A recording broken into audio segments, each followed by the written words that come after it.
आज मैं तेरे को काउंटिंग समझाती हूँ और तुझे बहुत अच्छे से समझ आएंगे। चल मान ले अनु ने तुझे 2 पेंसिल दी और सृष्टि ने तुझे 2 पेंसिल दी, तो तेरी ज्योमेट्री में कितनी पेंसिल हुई? 5। अरे इसे समझ नहीं आ रहा। 2 + 2 4 होता है। कितना होता है? 4 मुझे आता है। अच्छा, अब मान ले अनु ने तुझे 2 पेन दी और सृष्टि ने तुझे 2 पेन दी, तो तेरी ज्योमेट्री में कितनी पेन हुई? 4। समझ तो आ गया इसको। चलो पहले वाला सवाल फिर से पूछते हैं। चल अब बता, अनु ने तुझे 2 पेंसिल दी और सृष्टि ने तुझे 2 पेंसिल दी, तो तेरी ज्योमेट्री में कितनी पेंसिल हुई? 5। अरे अभी तो समझाया था उसको। एक बात बता भाई, जब अनु तुझे 2 पेन दे रही है और सृष्टि तुझे 2 पेन दे रही है, तब तेरी ज्योमेट्री में 4 पेन हो रहे हैं। और जब अनु तुझे 2 पेंसिल दे रही है और सृष्टि तुझे 2 पेंसिल दे रही है, तब तेरी ज्योमेट्री में 5 पेंसिल कहाँ से आ जा रही है? अनु ने 2 दी, सृष्टि ने 2 दी और एक मैंने अपनी ज्योमेट्री में पहले से ही रखी थी। हैं?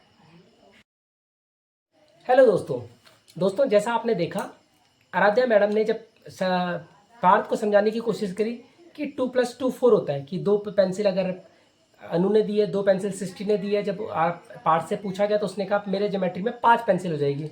लेकिन जब पेन के लिए कहा कि 2 पेन अनु ने दिए हैं, 2 पेन सृष्टि ने दिए हैं, तो आपके पास कितने पेन हो गए? तो पार्थ ने कहा मेरे पास 4 पेन हो गए। आराध्या को लगा कि पार्थ को काउंटिंग नहीं आती है, क्योंकि जब 2 पेन सृष्टि ने दिए और 2 पेन अनु ने दिए, तो पार्थ आंसर बोल रहा था 5, है ना।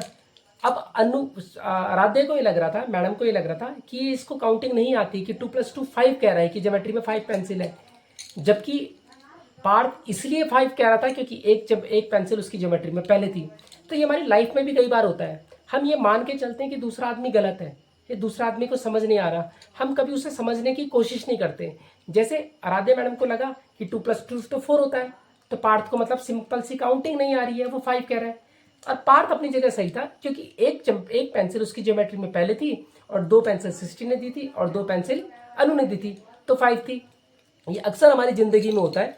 और लेकिन हम अपने आप को ये मान के चलते हैं कि हम सही हैं, दूसरा गलत है। अगर हम थोड़ा सा टाइम लेके थोड़ा सा समझने की कोशिश करें कि दूसरा व्यक्ति भी सही हो सकता है, तो लाइफ थोड़ी सी ईजी हो जाएगी।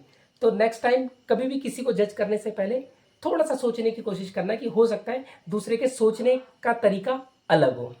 ठीक है, thanks for watching our video.